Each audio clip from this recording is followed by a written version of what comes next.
One season I lost like 40, 50 pounds. My father was very sick with cancer. Your body, that's very much a personal thing. If you're not tough, life is just going to take you out. Like you said you haven't had a drink in almost 11 years. The alcohol was way harder. Strength is a skill more than anything else. So taking like the first couple steps are just start cooking for yourself. Personal training is very intimate. Welcome to the Willpower Podcast.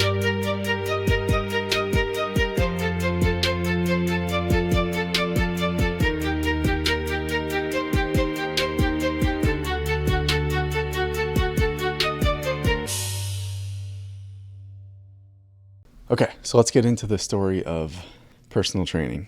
So that's what you do now. Yes. How'd you get into it? So it started pretty young. I had like a intense childhood, you know. I was getting bullied a lot. I was getting like my ass kicked every day, and my father had cancer, and I had like a lot of mental illness in my family, like a lot of that going on, and I just didn't really know what to do.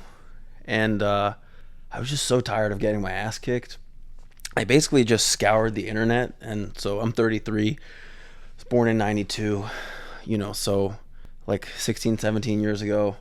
Just scoured the internet. And it was when like social media wasn't a thing. And you had to go on like T-Nation forums. And you had to read bodybuilding magazines. And I just did everything. I just saw like Jay Cutler. And I did everything he did, even though like I was like a 15-year-old kid, like, you know, it's not the same like a professional bodybuilder on like all the steroids in the world. It's like not what you should do. But one season I lost like 40, 50 pounds, and I stopped getting my ass kicked, and I got like decent at wrestling, and then I tore my meniscus in a wrestling match, and basically from there I was like, I'm just gonna lift weights, and that was like what really saved me from just, you know, like not being victim to my circumstances. I was also very heavily medicated. I was taking like, I somehow had access to like 40 milligrams of Adderall a day, which is like a really high dose of Adderall, and I was taking Jack 3D as well, like the old original Jack 3D with it had like the crazy stimulants in it.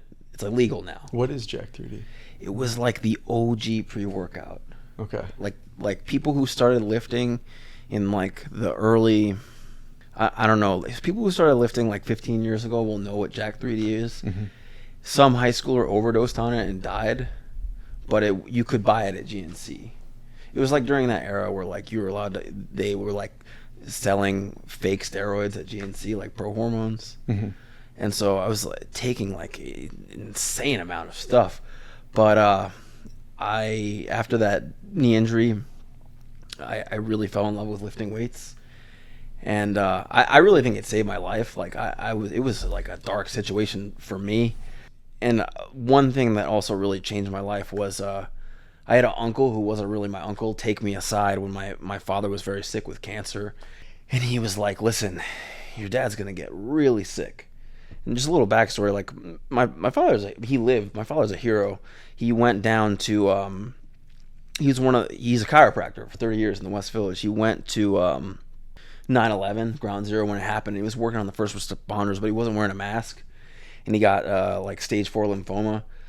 And so I had this uncle. He wasn't really a blood related uncle, but he took me aside and he was like, "Your father is your responsibility. And he's going to get really sick. His lymph nodes are going to turn into ice picks." And obviously that's a really messed up thing to say to like a 16-year-old. And so I just didn't know what to do with that. And in that moment, I feel like the wires in my brain were crossed. And I got this real OCD thing about fitness. Like if you're not tough, life is just going to take you out. And so you need to prepare for that. And so I took that to fitness. And, you know, for better or for worse, you know, I got really, really into lifting weights. And I came from a very academic family. Like my sister was a valedictorian, and I was like in special ed classes. And my mom was like, you have to go to college or like you got to get out of the house.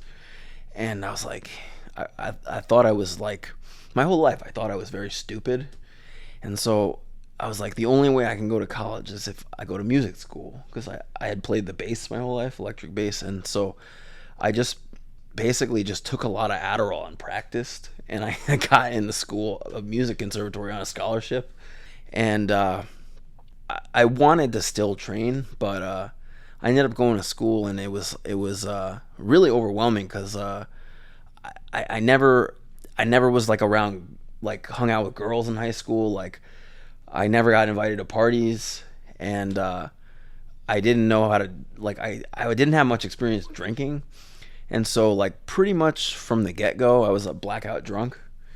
And I went to school in Philly, and I was just like blacking out on the streets of Philly, like fighting drug dealers, things like that. I mean, I have some pretty crazy war stories, but I got like real bad tendonitis from practicing like hours and hours a day, and I was just taking 40 milligrams of Adderall all day, and I just was getting into terrible situations from drinking, really regretful situations, and fast forward, I dropped out of school, and I met a music mentor, and he was like really one of those guardian angels in life. He took me under his wing. He was like a world-class bass player, world-class martial artist, and he gave me like these 3-hour bass lessons, and I got to sit in jam sessions with all these like famous jazz musicians for about a year. And he told me, like, listen, you're gonna have to either choose like lifting weights, or you're gonna have to choose playing bass, because it makes you really tight to play bass, and it's gonna be hard to be like a world-class musician. And I did I did a year with him. I went back to school, I graduated, and I got sober.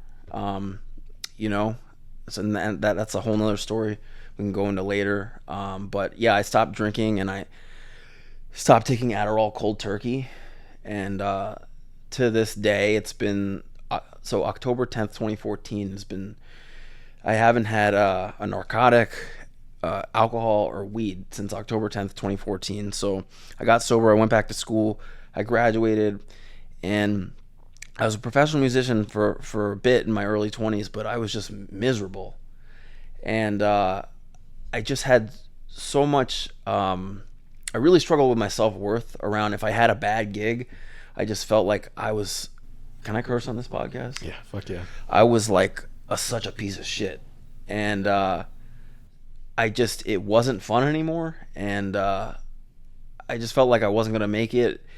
And I wasn't making any money. And one day I went to like a really bad jam session with like these really annoying, like drunk, older, divorced dad dudes who like played very bad blues guitar, and they were like, how do you have tendonitis? You don't practice enough. And I had that moment where I was like, I just wanted to like, that it was like the straw that broke the camel's back. I just wanted to like take the glass, like just take something and just like beat the shit out of him. But instead I quit music. Okay. The better option, I suppose. Yeah. So I quit, and so the next day I was just like, wow, I can't do this. Like, I just had a moment where I was like, I can't. And I remembered that my first love in life was lifting weights, and I remember that was, I feel like I always wanted to get back to that, and it was just missing. And I just felt like it was the most empowering thing I had ever done for myself. And looking back on my life, it was probably one of the greatest acts of self-love, was becoming, obsessed with lifting and pulling myself out of that darkness of like my youth, of my, teenage years. And I was like, you know what? That's the best thing that ever happened to me. I want to do that for other people. And I basically was like, so I signed up and, for the NASM course, which is like, doesn't really mean anything. It doesn't mean you're a personal trainer. And I started studying, and I think one of my birthdays, my dad got me like 3 personal training sessions with this like shitty trainer from New York Sports Club. He was really bad. Like, he was overweight. He was missing teeth. He was the manager, but he was really encouraged me. And yeah, I don't know if he's ever gonna. I don't know where he is, but Danny, thanks. And was he training you or just teaching you to be a trainer? I was a client. Okay. And I was just, my whole life, I've just been so intense. I'm just an intense dude. Like, I've, for the last 8 years, competed in powerlifting and strongman and, like, deadlifting 600 pounds and tearing hamstrings and just, like, I've done insane stuff with my body. And I think Danny, at that time, I was 145 pounds. And, you know, I would just like go. I just thought everybody was really intense in the gym, and I'd be like, I like going to the personal training session, and we'd be doing like leg extensions, or I'd be like squatting 185, and I'd be like screaming, and he'd be like, "Don't worry," he'd be like apologizing to the next person, like, "No, he's cool, he's cool," and but I think he saw like, you know, like I just had like the eye of the tiger, and understood the body, and he was like, you know, you'd be a really good personal trainer. And I like really took that to heart. And I remember it was like right around that time I got in a really bad argument with my mom, and I was, at that point, I was working a catering job full time. And I was a driver, professional driver for this like super rich lady. And you know, I wasn't playing music, and I really wanted to do something with fitness, and I got into this argument with my mom. And a little backstory on my mom, and another thing that's like a big part of my story is I didn't eat meat until I was 13 years old. We were all forced to be vegetarians, and like I hated every second of it. Like I would go to like other kids' house and like on the way to the bathroom like steal their Oreos and shit like that. So my whole life I've always had like this feast or famine thing.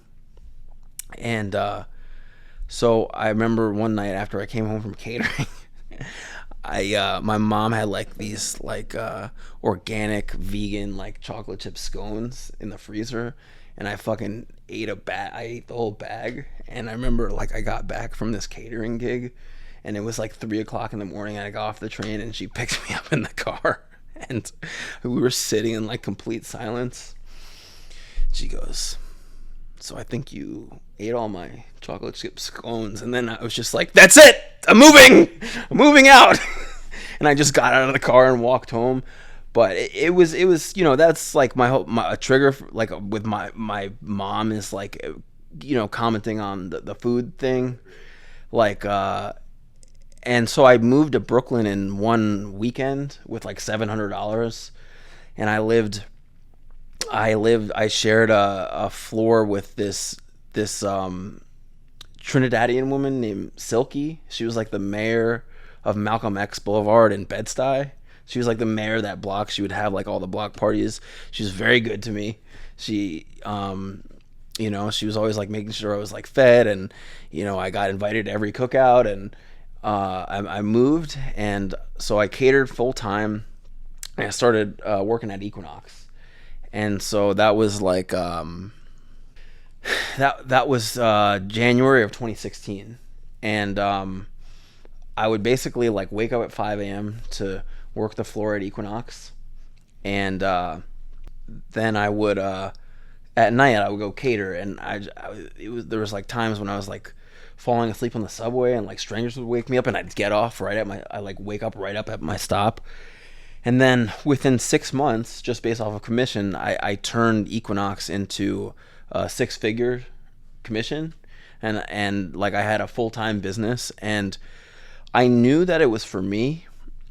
I knew that I'm meant to be a personal trainer, a fitness professional, because I worked so hard in music, like practice as much as I possibly could, like in and around music, you know, for like 8 hours a day, things like that, like 6 hours a day, you know, just like trying to practice. And then within 6 months, you know, I had never made 6 figures before. And I found that, like, you know, a lot of my gifts, it was the first time I ever felt like in my life I was naturally good at something. I never felt that in my life. Like I'm a compassionate, empathetic person. Like I understand psychology, I understand how people think. And because my dad was a chiropractor, I grew up every day looking at anatomy charts and I was an athlete. I wrestled, and so he was always adjusting me, and I was always looking at anatomy charts. And then I had obsessed about lifting weights since I was 16 years old. And then once I got some success at Equinox, it was really off to the races. And then it just blossomed from there. Like, I started competing in powerlifting, and then I moved to Strongman, and I just invested everything I could in like getting all the education. And I'd say through that time, through the 8 years I was in New York, I was at Equinox for 4 years, and then I was independent with my own business. Like, you know, I did about 10,000 hours of personal training sessions. But that is as bottom line and as short as of a way as I can say if that's how I got into personal training. Yeah, so I definitely agree with the like the gym is almost for a lot of guys, the gym is where they start their like personal development journey. And so that's cool that you made that connection. I was like, that's the first time I was doing something for me. Like you said, it was an expression of self-love. And so then you were like, okay, let me do that for other people. Let me help other people get into that. That's very cool. Was there ever a point with, like you said you haven't had a drink in almost 11 years. Mm-hmm. Were there points along there where it was close? No. Or was it just like, I'm done? I knew, that's a great question. I mean, so for me, I knew that my drinking was just different. Like, it was dark. And I became belligerent, you know? And there was one day where I got really drunk. I blacked out. I don't know what I did, but I got into a fight with some friends that I really liked. And I think I like pushed them or tried to fight them. And I was very, very ashamed of that. And I couldn't deal with that shame. And then I had a friend who committed suicide. And I always had this thing where like I would walk down the street and I would see like homeless people. And I had this knowing inside me that like if I didn't face my demons, I possessed that kind of mental illness. And so once I had that awareness, my friend committed suicide, and it made me feel like, oh, like I could definitely do that. You know, like I have that in me. And I also like, you know, I had an attempt in there, and I was ashamed of myself. And I had a roommate that was had been to, you know, had gotten sober and done 12-step recovery work, and he was even drank and did coke, and he was like, yo, you should go to that, you know, like when and I didn't have any family members tell me, but I like, and listen, it just works for me. It just worked for me. It saved my life. But I got sober and I did 12 steps, and I just knew it was where I belonged. And to answer your question, like, was there any moment where I was ever close? I think that in the beginning of sobriety, it's kind of all the time. But once I made up my mind and I knew those three things within myself, I said, I'm never going back. And I think the reason a lot of people go back and forth and in and out is because they have a safety net. Like, people will bail them out. Mm-hmm. And I knew that no one was coming, and it was like this deep loneliness, no one was coming, and it was just me and my maker. Right. And, you know, so throughout the 11 years, you know, I did take the journey into plant medicine. So that was at 6.5 years. I wanted to go deeper into my traumas, and there was a lot of things I wanted to heal from, and I think inevitably the process of sobriety is an unraveling of like what's really going on deep down inside. And I never ever wanted to drink again. It's actually something I take great pride in, that I have boundaries as a man that dictate how I show up and who I am in the world. But it's manifested in other ways, but never in a way where it was like, I know that I can safely drink, or that I even want to. Yeah, that's powerful. When it's at a point where it's like, there's not even like a negotiation or a question of whether it's going to happen. Were there any things that stood out to you through that process of getting sober and digging in to your past? I think it's might be kind of a little philosophical, but it was clearing all the turmoil and chaos within myself enough to let another human being be like truly intimate with another human being. Like my sponsor, I've called this man for like 9 years, like multiple times a week, sometimes every day, sometimes multiple times a day. I don't think there's any other human in this world who knows me more intimately. And up until that point in my life, I don't think that I ever experienced unconditional love. And it was just out of service, like him trying to be of service to me, and in hopes that I will like pass it forward, you know?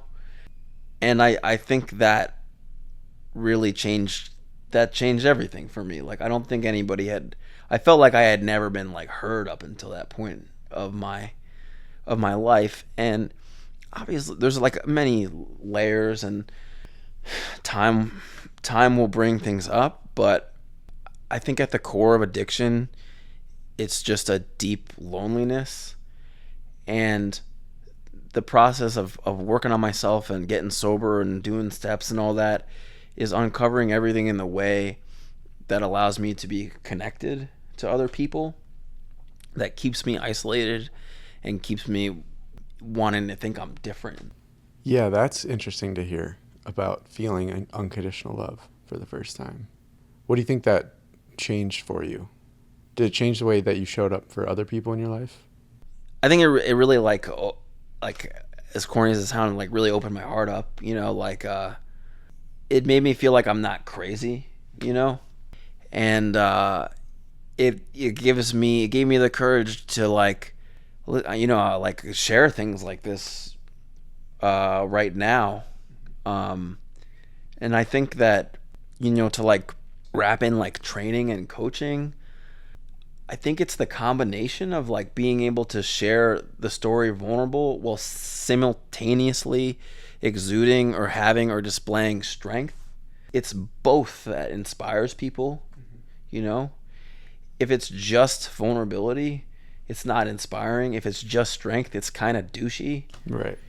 But I think it helped me embrace all sides of myself, and you know, like I will tell my story openly and honestly, and like I don't really care what people think. It's just because I also feel like I know how hard life can be, and I know how like just watching what happened to my father, and you know, like I've seen people die to addiction, and you know, like there's definitely an empathy there of you know, like why not share? Like I show up and live my life a certain way every day, and like if you watch my Instagram or some of my content, like I do like some pretty like crazy lifting, or you know, like I deadlifted 405 for 18 reps the other day, but I'm also here talking to you about my heart being open as a result of a man showing me just something that was done for him and paying it forward. Yeah, it's multifaceted. What was the experience of going cold turkey with the Adderall? Because I'm guessing that wasn't pleasant. Okay, so it might, I mean, I don't want to assume, but it might not be what you think. Mm-hmm. I was able to, I don't remember having withdrawals, but the funny thing was that the alcohol was way harder. Like the Adderall, I took 40 milligrams a day since the time I was like 15 to the time I was like 21. I think I quit the Adderall a year before I quit alcohol. Mm-hmm. And that was fine, but the alcohol was way harder. That to me was a spiritual thing. Like it was the hole inside, whereas the Adderall was chemical dependency. Mm. And I've heard it described, I've been told that there's a difference between, and I'm not saying this is like science or factual, but there's a difference between being chemically addicted to heroin or like some medication versus being an alcoholic. And as far as what I've seen, if someone is an alcoholic and they don't get sober and they don't do complete abstinence, they will destroy their lives and they won't be able to stop. But people can just go through the withdrawal or get clean off like a narcotic, and they might not, it's not necessarily the same self-sabotaging tendencies. Interesting. So the Adderall was a different kind of... It wasn't as bad, thing. But here the hard part was I had to relearn how to learn. Mm-hmm. So I was so used to, like, I knew how long it was going to take to kick in, and I was so used to like practicing bass a certain way. And in music school, like, you have like pieces you have to perform, like music theory you have to learn, like you got to be able to play piano, you got to have, and then you have gigs at night, and there was just so many things at any given one time my brain would have to learn, and I was like, there's no way, like, how am I going to do this? And so back against the wall, I was like, I have to find a way to make this work. And I know there's a name for this, but I would basically take one subject and I would do it for 20 minutes as concentrated as I could. And then a timer would go off, and then I would switch and I'd do another thing for 20 minutes as concentrated as I could. And then I would probably take a 10 or 15 minute break, and then I would cycle to a third thing, and then I'd repeat. And what I've heard, my theory is just that the peak of actual deep learning, it's like 20 minutes. Mm. After that, I don't really think you're learning at that point.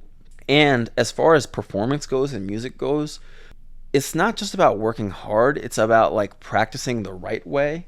Like, I think that's a huge misconception across any endeavor, is that like you can definitely practice wrong. You can definitely, if I told you like, to run into the wall as fast as you could and as hard as you could for as many times as you could, like, that doesn't, just because you can do that doesn't mean it's good. Mm-hmm.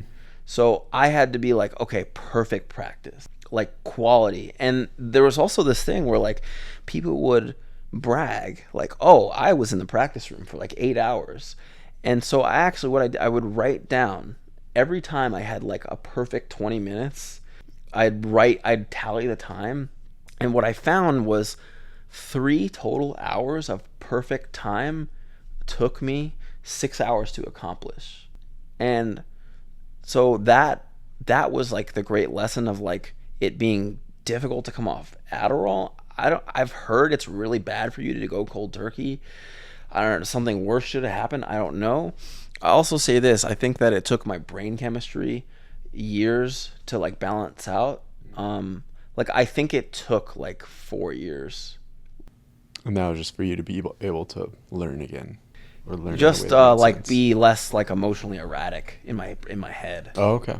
But the learning thing was, I had to learn in that system, and that was the hardest part. It was almost like the Adderall was a crutch, but I never had withdrawal. And so what was how much were you drinking at that point? I was really like a weekend warrior, Mm-hmm. but it was really like I would say the night's gonna go this way, and then it just never did. Mm-hmm. And I was just the type of dude who would like buy his own bottle of Jameson and like walk into the party and like think it was really cool, and I would be like drinking Jameson in the back of a taxi. Uh-huh. Or I would like drinking, and I would like a bottle of Jameson to myself. Like, it was Philly, so everybody drank like PBR. So it was like a 6-pack of the tall boy PBRs. Like, I could do that myself, and I'm like, if I just drink this much, I'll be good. And then inevitably I would like finish that and do shots. But yeah, so it'd be scenarios like that, and then I would just like black out and do crazy stuff. Mm-hmm. Yeah, and it's that hole, like you were saying, because that's the other thing, is it doesn't, the amount the amount you drink is going to have its own effect, but in terms of alcoholism, it's like more about the reason behind it or the way that you're using it. It's that I didn't have a choice. Yeah. It's that once I started drinking, I had no willpower. And I'm someone who has a lot of willpower in every other area of my life. Mm-hmm.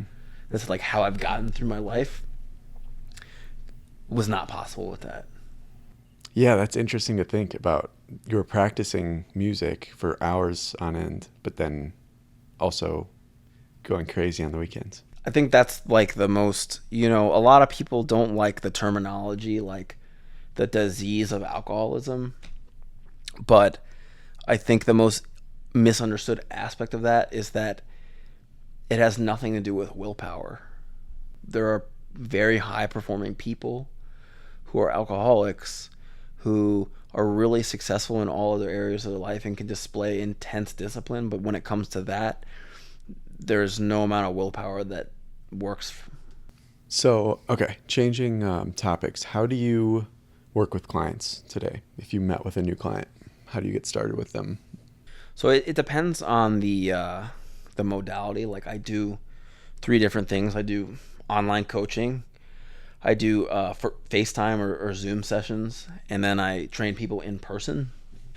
Generally, I want to know, like I'll ask what their goals are, and then I'll take a look into their injury history, like what that looks like. I'll do some sort of movement assessment. I worked at Equinox for a long time, so I like to use something called functional movement screen. I have other tools, but I need to have an idea of how they move. And then I'll write them a custom program. And over the period of that time, I will get an idea in terms of in the intake process of what their why is. I find that that's the most important thing is different clients are motivated in different ways. Like you have people who are intrinsically motivated and extrinsically motivated, and if I don't understand what someone's goals are and like why they want them, it'll be hard for me to help them get success. And also I find for the benefit of the client themselves, they need to verbalize these things, their goals and why they want it and what it means to them, because sometimes they've just never said it.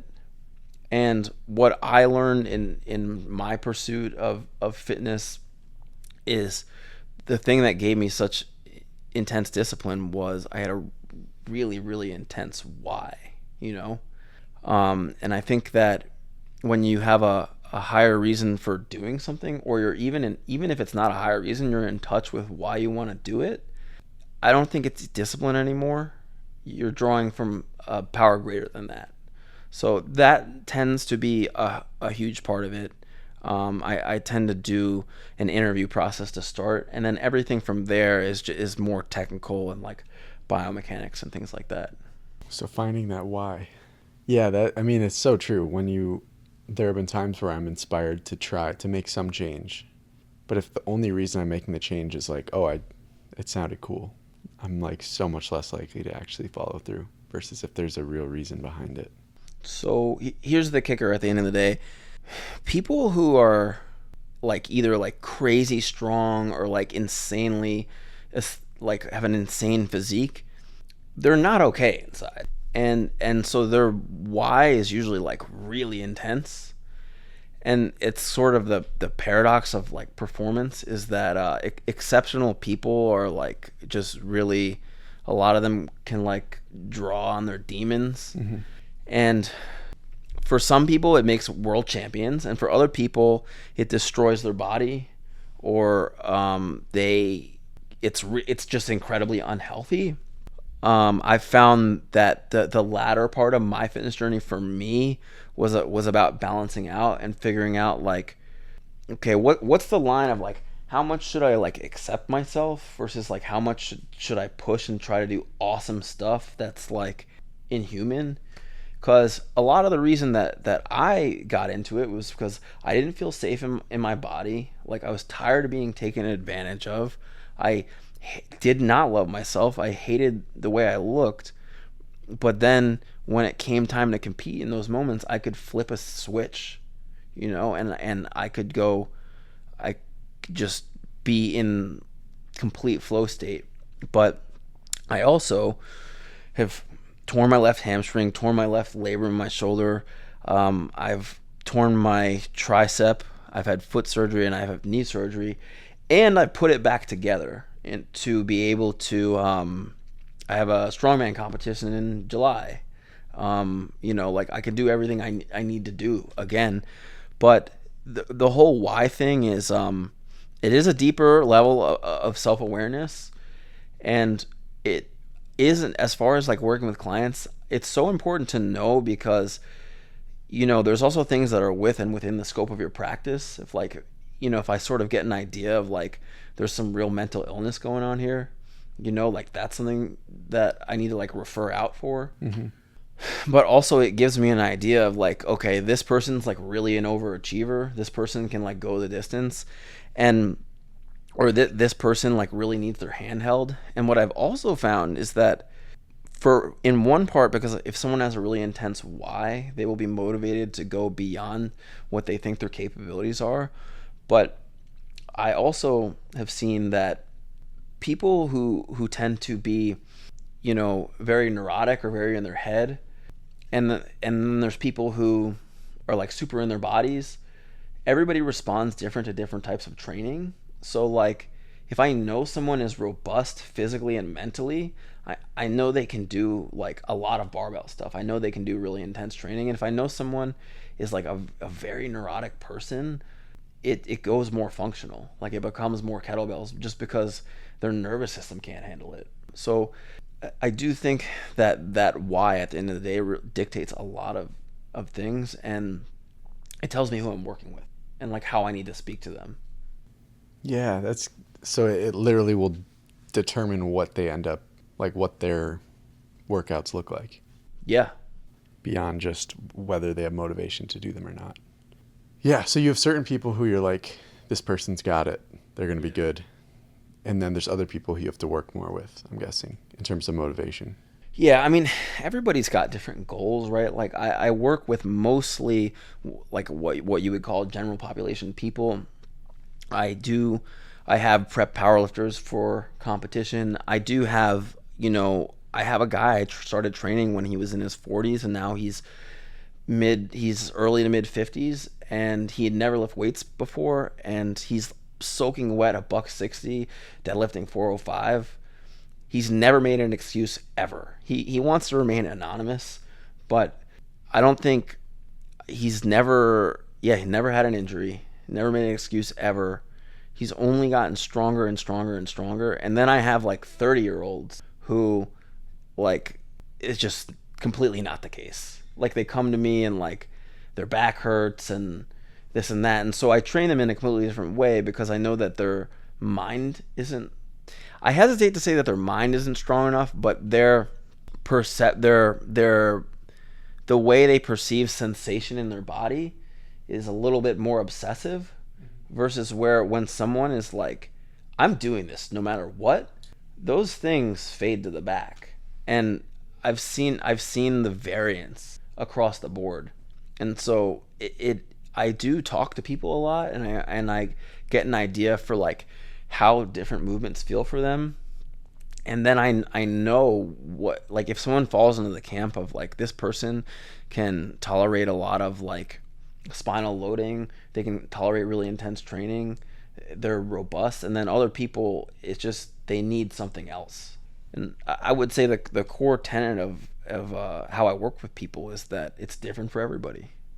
How would you advise the people who struggle to set their mind to it or have that kind of discipline, willpower, finding their why?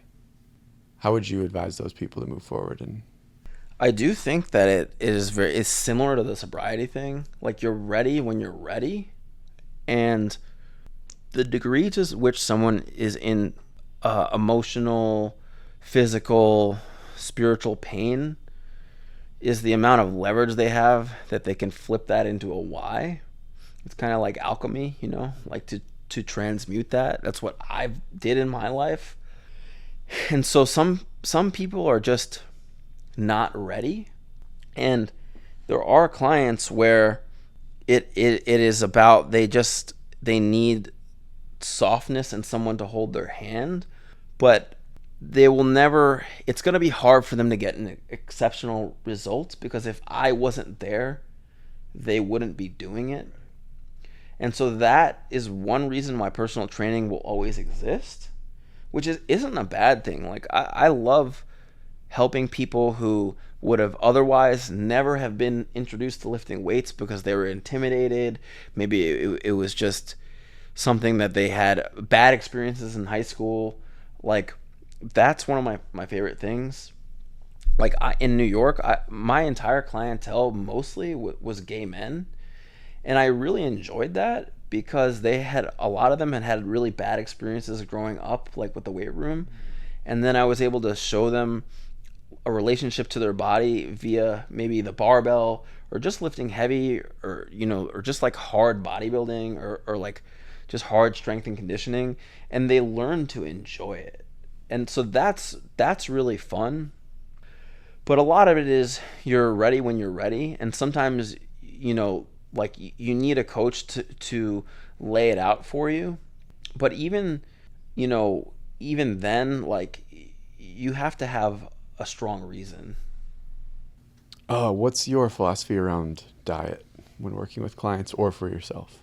I think that everybody's really different. Like, there is no one size fits all. I think that it's the hardest part. Like, there's so much conflicting information out there, but and everybody's like, well, like, do carnivore, do keto, do this, do that. And I would say that my experience of just like working with people who are novices to lifting weights or nutrition is that everything is just like, everyone is just like jumping the gun. Like, barely anybody can actually eat 1 gram of protein per body pound. Like it's really hard for people. Like, like there's like, we're really far away from like keto or eat this specific thing. Like, can you literally just eat 1 gram of protein per body pound? Most people like can't do that. It feels like a job. And so, like, I'm just gonna say that unless you can easily eat 1 gram of protein per body pound from like whole food sources and like some protein shakes, and eat an adequate enough fiber, I don't think, like, we're not gonna get into a philosophy of diet, because like, to me that just means that this person doesn't know how to meal prep, this person doesn't know how to grocery shop, and this person doesn't know how to cook, and they don't know like what food even has protein in it. A lot of fitness people, a lot of trainers, even myself, we're always in these circles where like everyone's so exceptional. And then for me, like, when it comes time to start like working, like when I actually work with people, it's like very, very basic. So taking like the first couple steps are just start cooking for yourself. Yeah, like literally become aware of how much protein like you're getting. Literally, if you can't eat 1 gram of protein per body pound, and you can't eat like 30 to 40 grams of fiber a day, like, you haven't like earned the right to be like, maybe I should be like a vegan or do carnivore. Mm-hmm. I also think that a lot of what I see is like food, as I know from my own past, right? Like, food is like so emotional for people, and it's like one of the biggest coping mechanisms. Mm-hmm. I think a lot of people have a much harder time around the discipline of food than working out. What I really want to see from people is that they can take care of themselves on a basic level. Like, can you, as I said, can you grocery shop well? Or are there a couple things that you can meal prep? Can you loosely track macros? And are you eating enough fiber? I like that. It makes it a little simpler. And so like, for me, right, like, I'm not a bodybuilder. I'm just like a recreational strength athlete, right? Like, that's a hobby for me. But I will track my macros specifically. Like, I need to make weight. Like, I need to make the 200-pound weight class. I got to lose about 5 pounds. So I know, like, I'm eating 2,800 calories a day, like about 60 grams of fat. I try to hit like 240 protein and like 40 grams of fiber. And for performance, about like 330 grams of carbs. But that's like, I've been like tracking for so long, and I've been like, I have an intimate relationship with my body. That's like not most people. That's not most people. And there are a lot of people that tracking doesn't work well for. And it's, I find that a lot of times it's my job as a coach to figure out, to like play detective and figure out with somebody, does this really not work for you? Or do you think you're special and the rules don't apply to you? Yeah. Because we do like live in a culture of entitlement, and everybody always just like wants a pat on the back for like doing nothing. So that is a big part of it, is like when you train someone physically and you train and you look at their nutrition, I really believe it's called the personal part of personal training is actually like the most important part. Like, it's very personal. Personal training is very intimate, and you have to understand that even though you're just looking at someone's movement, their ability to lift weights, and their nutrition, it is a huge part of like how they show up and like what they bring and the emotions they're carrying. And I am not a therapist, but it doesn't mean that they're not bringing that stuff to the sessions or the coaching. So I have to understand, like, I have to always be aware of like, does this person need more compassion, or does this person think that they're special and they're delusional? Yeah, it is so personal. Like, it's what you eat. What you eat is just a lot of time. Like you said, it's tied to a lot of emotions, and it's also not something that you share with everybody just naturally. It doesn't like naturally come up when I'm talking to people. Oh, I ate this. Same with like your body. That's very much a personal thing. So yeah, I had never thought of that as being a personal trainer. So you have a strongman competition coming up. Yeah. You mentioned. What's the preparation like for that? I've got about like 9 weeks. And so there are weight classes for it? Yeah, there used to not be so many weight classes. I would always be an underweight 231. And strongman is untested, so like I'm natural, but I would always be like competing against monsters. This is the first time I'm actually going to get to compete in my weight class, so like 200 pounds, which is exciting for me. This competition is it feels deep for me because it's the first one in 3 years that after just racking up like a lot of bad injuries, and I feel that this would be an interesting story to tell for the listeners. Is as I said, 6.5 years into sobriety, I went down the plant medicine path, and I experienced an ayahuasca ceremony where I just kept getting this message like, you got to stop doing this strongman shit. Like, you're just in this self-imposed thought prison, and you'll never be as strong or as good as you want to be, and therefore you'll never be a strong man, and you're doing everything in your power to try to be a strong man, but you'll never succeed. So you're like just Sisyphus, like pushing the boulder. And then after that ceremony, within a couple weeks, I tore my hamstring, and so I had to stop. And so throughout that time, I really contemplated, like, was I supposed to be doing that? Is this just like an unhealthy thing? Is it just that, like I'm so insecure that I need to like show up in the world a certain way just to feel safe? And so I learned everything I could about rehab and how to rehab a torn hamstring without surgery. And I just spent that time like contemplating, like trying to find purpose in different ways. Like I was very gutted. It was a really hard time. I mean, I don't know how like spiritual woo you are, but people talk about that Saturn return. Mine was, I was in a terrible relationship. I had given up my apartment in New York City to move in with this girl, and we were gonna try to like move out of New York City. I had the torn hamstring, so I didn't have anything to feel good about myself about. So like that's how I related to myself my whole life, like how big or strong I felt. And I was in this relationship, and it was It was bad. It was just one of those really bad ones. And basically, long story short, I moved like 3 times in 6 months. And I questioned everything about it for so long. And then I just went on the process of education of like, how do I perform and not be in pain? And I hired different coaches. I learned many different systems. I sought out like complex physical therapy concepts. Like I got really into this thing called PRI.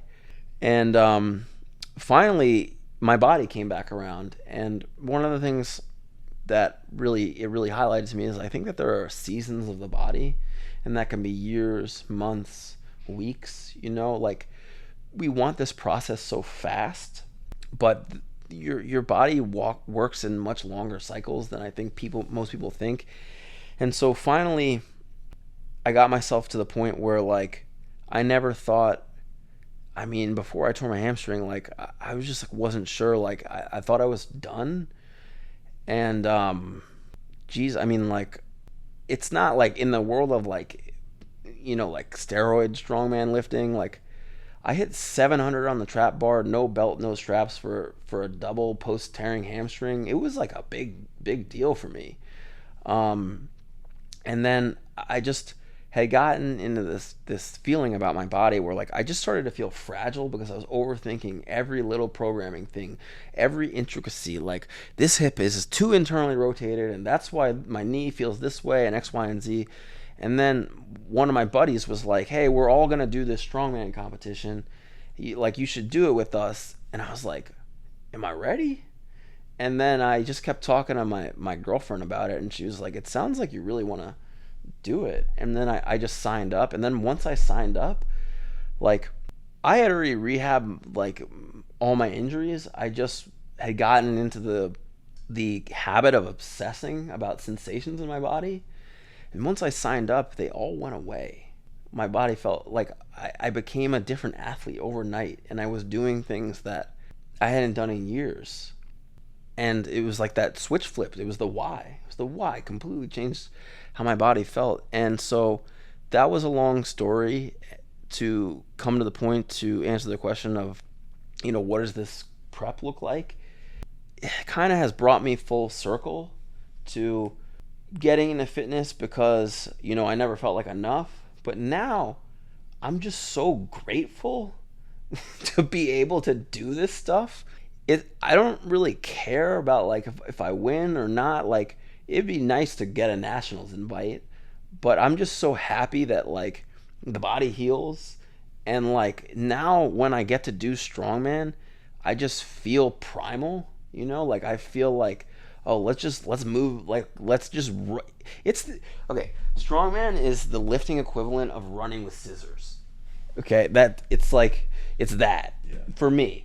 And now like I have that spark again, and who knows like where it'll go or what it'll lead to. But the entire time I was doing strongman before that and doing powerlifting before that, like there would be times where like I trained through like fevers, or like my upper back would bleed because I had bar burn from the bar digging in my back from squatting 3 times a week, and I would just bleed every workout. And now it's like, if I don't get to compete, maybe like I'm still going to be happy with who I am, and I still have other things going for me. It's not going to like gut me. And now I really try to just look at it as like it's a celebration of the body. And so what that preparation looks like for me is I get more specific to the events. So I know that was like a long-winded thing, but honestly, that's the most important part to me. Is like the why changed a lot. Like it's a hell of a lot more fun now. Like it's just awesome now. Mm-hmm. It's not like I don't need to do this to like feel like a man. Like I used to. Right. But I'm not gonna say it doesn't help, but it's just fun, and I'm grateful that my body can do this, and I'm grateful that there's special coveted rehab information out there, and that the body is miraculous and the body heals. And so, okay, brass tacks, strongman comp prep. This is a concept that like a lot of people don't understand. Okay, every sport has should have an off season, and then they have an in season. So in season, your training is as specific as possible. So if that's football, scrimmaging, playing games. Off season is like strength and conditioning. You can't train sport specific all year round because you will get hurt. The more specific your training is, the closer you're going to be to injury. Mm-hmm. However, the more specific your training is, the better you're going to be at that specific thing. The idea that, like, for example, the idea that, like, if you go do hip thrusts and you think it's going to help you deadlift 700 pounds, it's not. Deadlifting is going to help you deadlift 700 pounds. That's just how that shit works.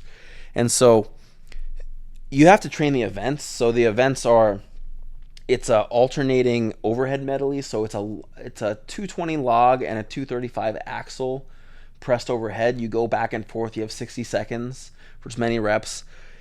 It's a arm over arm, like a really heavy arm over arm. Sometimes they're like 700 pounds, and you're seated and you're pulling a rope essentially. Okay. It's a max rep deadlift in 60 seconds. There's 3 weights. The top one's 505. I'm just going to do 505 for like an AMRAP. My goal is to get 10 reps. And then there's a stone loading medley. And then there's a max distance Conan's wheel. So like a max distance Zercher carry. It's like 450 pounds.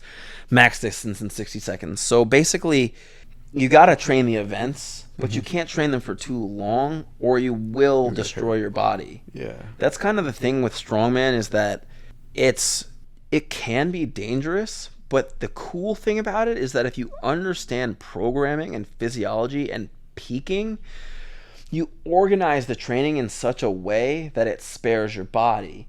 So like if I know Conan's wheel is going to fry my lower back and stones are going to fry my lower back, I'll just alternate them every week. And, there's ways to train around everything if you understand how certain movements affect you. So there's something called, there's a amount of fatigue something creates, an amount of stimulus something creates. And you just have to know, like, some things are just really taxing for your nervous system. They might take 2 weeks to recover from.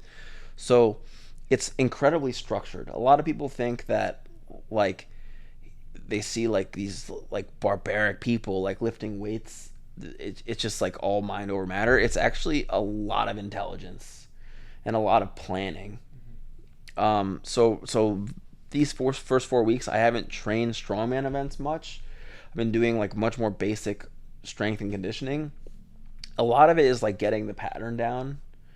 Some of it is like breaking yourself in, and because it's kind of a shock to the system. But really, it'll be the last. So like 4 weeks out, those last 3 weeks will be like the heaviest weeks because I'll be peaking. I want to get as close or as much practice as I can with the competition weights, so that my body is accustomed to it. So like if I just didn't do that, there would be no adaptation to, like, not just the performance, but my tendons. Mm-hmm. My risk of injury would be so much higher if I didn't train for it. Mm-hmm. So a lot of it is planning and then just being in a slow cut so I don't lose strength. And another big misconception is that strength is a skill more than anything else. So you can beat someone who's much stronger than you who isn't as skilled as you. So a lot of it is keeping your ego in check in the training and making good training choices that A, don't injure you, and B, don't fatigue you so much that you burn out in the middle of your prep. That's really hard to do because you get in the gym, and I still want to prove myself all the time. I feel way better about, like, my identity not being so attached to it, but I think that's the hardest part, is keeping your body together. Mm-hmm. And then just sticking to the plan. And I have a really great coach, Heather Sirkan. I don't know if she's gonna listen to this, but like, she's a lightweight pro strong woman, and she's a personal trainer in Chicago. I think she's studying to be a LMT right now. But she structures all my training. Like I have a coach as well, and we have a lot of communication. And I'll just end by saying this, is that every athlete's like a little different. Like, you have athletes who are always going to like overdo it, And then athletes who are always like underdoing it and a little more on the scared side, I'm always going to overdo it. So like I have to pull back. Mm-hmm. And so there were times in previous competitions where like if it was written on the page, no matter how much I was hurting, I was going to do it. Now it's like I'm like, Heather, my elbow really hurts. And it's like, oh, she's like, okay, go home. I actually think, yeah. You know, and that's a tough line because it's like it's competitive and you want to win, but it's also like it's still a hobby. So that's also like a big part of it is like knowing when to go home. Mm-hmm. What's something you are currently struggling with? I would say just starting over in a new city, just getting accustomed to like you know, like a lot of culture shock. Like people like are very different in New York. Mm-hmm. You know, I've had to learn to like smile a lot more. And honestly, like, you know, I had so much referral business in New York. I never really had to try that hard at sales. Like my business was just like always full. And here, you know, I ask myself like sometimes I'm like, geez, why did I come here?